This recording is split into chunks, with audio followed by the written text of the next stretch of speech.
하나님의 말씀과 나오신 우리 모든 미랄의 성도님들을 주님의 이름으로 축복합니다. 오늘 우리에게 주시는 하나님의 말씀이 우리 모두에게 놀라운 능력이 되는 귀한 하루가 되시기를 원합니다.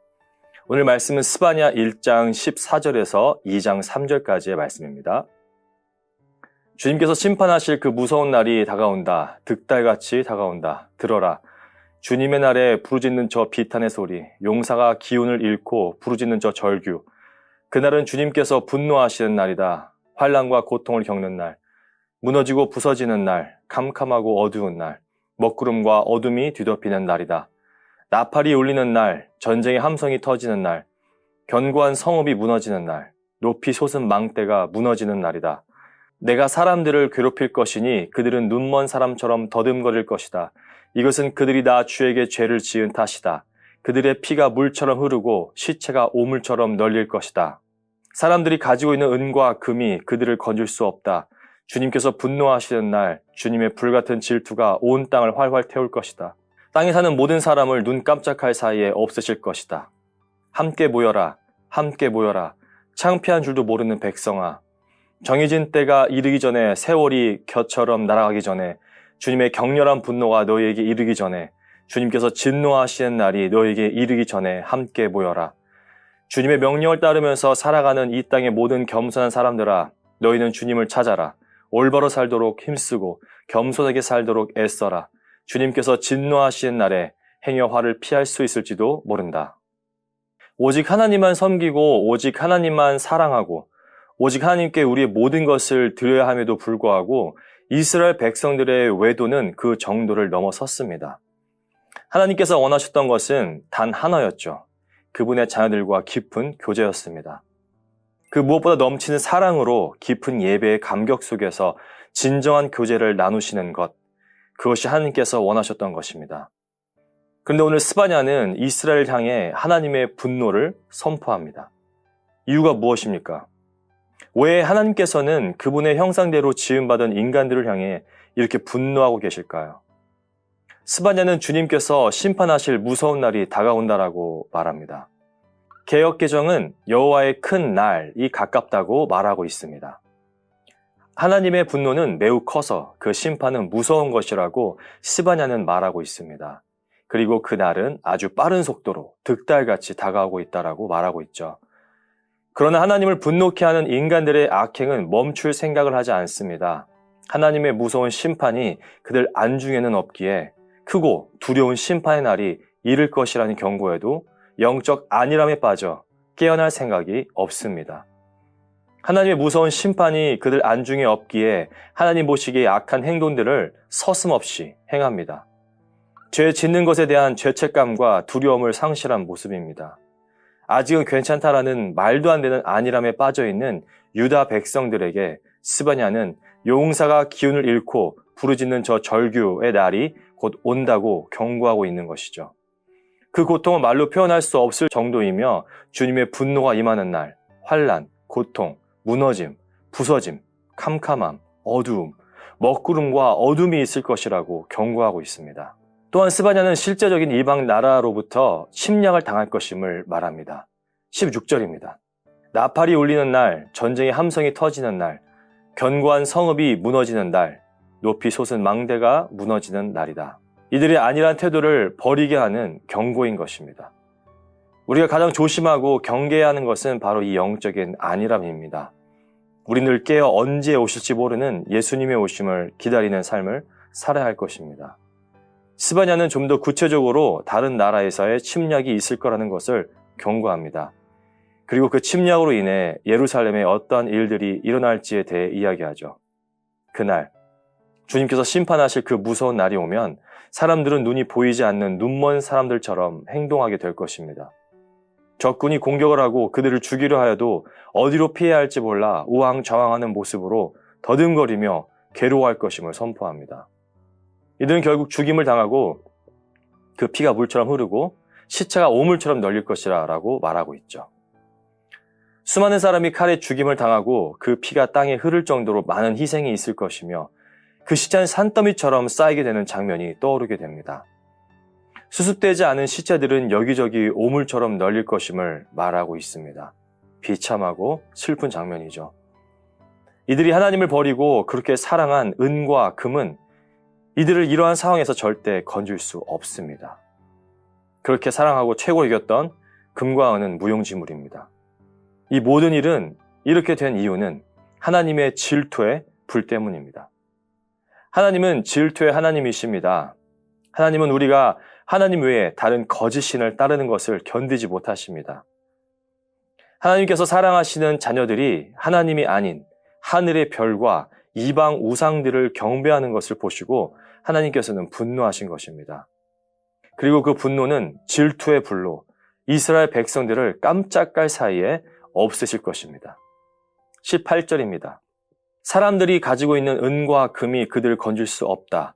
주님께서 분노하시는 날 주님의 불같은 질투가 온 땅을 활활 태울 것이다. 땅에 사는 모든 사람을 눈 깜짝할 사이에 없애실 것이다. 세상의 어리석은 사람들은 세상에 썩어 없어질 헛된 것을 위해 목숨을 걸고 추구하지만 그것들은 절대 그들을 지켜주거나 그들을 보호할 수 없습니다. 그들을 지킬 수 있는 분은 오직 여호와 하나님이십니다. 우리 성도님들 역시 세상의 금과 은으로 나의 중심으로 세우는 것이 아니라 오직 하나님께서 우리 성도님들의 삶의 중심이 되시기를 간절히 소망합니다. 그렇다면 지금 스바냐가 예루살렘을 향해 경고하는 이유는 무엇입니까? 하나님께서는 용서하지 않으시는 무자비한 분이라는 것을 알리기 위함이었을까요? 하나님께서 인간들을 당장 쓸어버리시고 그 분을 예루살렘을 향해 쏟기 원한다라는 것을 알리기 위함이었을까요? 사실 스바냐는 하나님의 사랑을 선포하고 있는 것입니다. 스바냐는 지금 이스라엘을 향해, 유다를 향해, 예루살렘을 향해, 그리고 우리를 향해 회개를 선포하고 있는 것입니다. 수치를 모르는 백성, 본인이 무엇을 잘못하고 있는지도 모르는 창피한 백성들을 향한 하나님의 긍휼의 외침인 것입니다. 스바냐는 백성들 향해 모이라고 외칩니다. 2장 2절입니다. 정해진 때가 이르기 전에 세월이 겨처럼 날아가기 전에 주님의 격렬한 분노가 너희에게 이르기 전에 주님께서 진노하시는 날이 너희에게 이르기 전에 함께 모여라. 하나님의 진노의 때가 이르기 전에 얼른 모여서 회개하라고 선포합니다. 지금 그렇게 하나님의 진노가 오고 있는 것을 망각한 죄 짓는 일에 바쁘게 사는 것이 아니라 속히 하나님 앞에 나와 회개할 것을 촉구하고 있습니다. 또한 주님의 명령을 따르면서 살아가는 이 땅의 모든 겸손한 사람들을 따로 부릅니다. 그리고 그들이 지속적으로 주님의 명령을 따라 겸손하게 살 것을 선포하고 있죠. 그들이 계속해서 겸손함으로 하나님을 찾고 올바로 살도록 힘쓰고 하나님 앞에서 더욱 겸손하게 살기를 애쓴다면 주님께서 진노하시는 날에 그 진노를 피할 수도 있을 것이라고 말하고 있습니다. 하나님을 찾지 않고 하나님의 명령을 지키지 않고 하나님께 늘 불순종하는 사람들은 속히 하나님 앞에 지금이라도 철저히 회개해야 합니다. 그리고 이미 겸손한 마음으로 하나님 앞에서 겸손한 삶을 살고 있는 사람들은 지속적으로 그 삶을 유지해야 함을 말하고 있는 것이죠. 스바냐는 지속적으로 지금이 회개해야 할 때이며 하나님을 찾아야 하는 때라고 선언합니다. 우리가 기억해야 하는 것은 하나님께서 심판하시겠다라고 하는 것은 인간이 미워서가 아니라 사랑하시기 때문입니다. 그들이 얼른 잘못된 길에서 돌이켜서 다시 하나님을 바라보기를 원하시는 것입니다. 그렇기 때문에 하나님께서는 심판하시겠다라고 경고를 먼저 하시는 것이죠. 우리 하나님이 그런 분이십니다. 오래 참으시고 사랑하시고 반복적인 죄로 인해 하나님의 마음을 아프게 하는 인간들을 사랑하시되 끝까지 사랑하시는 분이 바로 우리 하나님이십니다. 사랑하는 성도 여러분, 하나님은 어떤 분이십니까?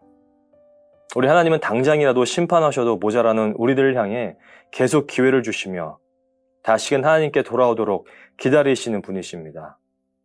우리를 부르셔서 은혜 가운데 그분의 넘치는 복을 부어주시기 원하시는 분이십니다. 우리를 너무너무 사랑하셔서 그분의 가장 아끼시는 독생자까지 내어주시는 분이십니다. 우리를 사랑하시되 끝까지 사랑하셔서 절대 변치 않은 언약으로 우리를 지금까지 그분의 자녀로 삼아주시고 돌보시는 분이십니다. 우리 하나님의 마음을 아프게 만들지 않았으면 좋겠습니다. 하나님이 우리에게 주시는 기회들을 놓치지 않기를 바랍니다. 하나님이 우리를 돌아오게 하시려고 주시는 징계들을 하나님께서 우리를 힘들기만 하시려고 주시는 시련이 아니라 우리를 하나님께로 부르시는 하나님의 은혜로 여기고 곧바로 하나님께 돌아오시는 우리 모든 미랄의 성도님이 되시기를 바랍니다. 오늘 하나님께서 우리에게 주시는 하나님의 사랑의 음성을 통해 하나님을 더욱 높여드리고 하나님을 나의 삶의 가장 중심으로 세우셔서 하나님의 기뻐하시는 삶을 살아내시는 모든 성도님들이 되시기를 주님의 이름으로 축원합니다. 기도하시겠습니다. 사랑의 하나님 아버지, 감사합니다. 보잘것없고 내세울 것 없는 우리들을 사랑해 주셔서 영원한 죽음에서 영원한 생명으로 인도해 주시고 하나님의 자녀라 불러주시니 감사드립니다. 오늘 우리에게 주신 말씀을 붙들고 우리 삶의 모든 걸음걸음을 하나님께서 주관하시고 인도하신다라는 그 사실을 잊지 않게 하시고 우리의 깊은 한숨과 마음의 기도를 알고 계시는 우리 하나님 앞에 진실된 마음으로 기도하며 나아가게 하옵소서. 예수님이 언제 오실지 우리는 알 수 없지만 속히 오시겠다라고 약속하신 그 말씀을 기억합니다. 주님, 우리가 마지막 때를 잘 준비하게 하시고 세상에 썩어 없어질 것에 우리의 목숨을 걸지 않고 영원한 생명의 근원이신 우리 하나님께 우리의 모든 것을 거는 우리 성도님들이 되게 하여 주옵소서. 진정한 회개를 통해 하나님 앞에 온전한 모습으로 나아가게 하시고 하나님이 기뻐하시는 거룩한 모습들을 회복하는 놀라운 은혜의 역상을 경험케 하옵소서. 감사합니다, 주님. 우리 모두의 삶을 통해 주님 홀로 영광 받아 주옵소서. 감사드리며 살아계신 예수님의 이름으로 기도드립니다. 아멘.